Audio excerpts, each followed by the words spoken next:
एक जत्था आया था अनंतपुर साहब, पंडित कृपाराम दत्त के नेतृत्व में। 1671 की बात है। कश्मीर में मुगल शासन था, गवर्नर का नाम था इफ्तिखार खां। औरंगजेब दिल्ली का सुल्तान था। उसको नक्शबंदी सूफी लेके आए थे। जब उसमें और दारा शिकोह में संघर्ष हुआ तो नक्शबंदियों ने कहा कि हम दारा शिकोह नहीं औरंगजेब का साथ देंगे।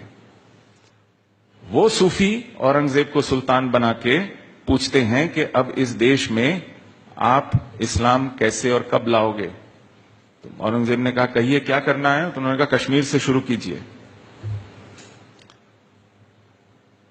जब कश्मीर में यह कहर शुरू हुआ तो ये कृपाराम दत्त के नेतृत्व में कुछ लोग अनंतपुर साहब आए। 9वें गुरु तेग बहादुर की शरण में कहा कि जनेयू और तिलक की रक्षा कीजिए।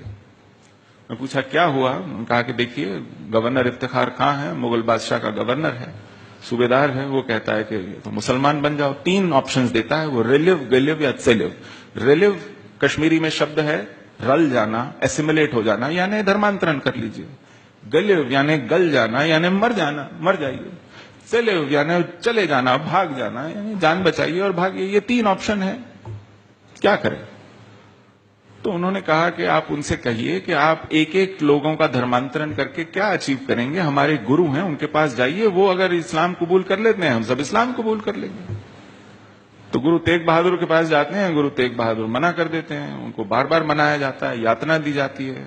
औरंगजेब कहते हैं इन्हें दिल्ली लेके आओ, दिल्ली लेके आते हैं। शीशगंज गुरुद्वारे के पास उनके अनन्य शिष्यों को, भाई मतीदास को, भाई सतीदास को, पंजाबी में वो कहते हैं बंद बंद कटाए, एक एक जोड़ को काटा जाता है। एक एक जोड़ को उनके सामने, वो विचलित नहीं होते, समाधि में रहते हैं, और फिर उनका शीश दिया जाता है।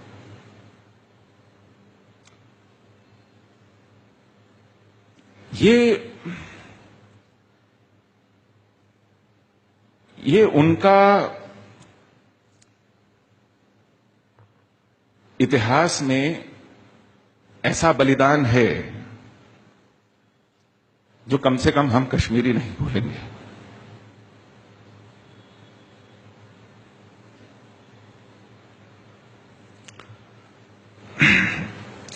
गुरु गोविंद सिंह ने यदि खालसा सजाए तो अपने पिता के इस बलिदान के कारण सजाए।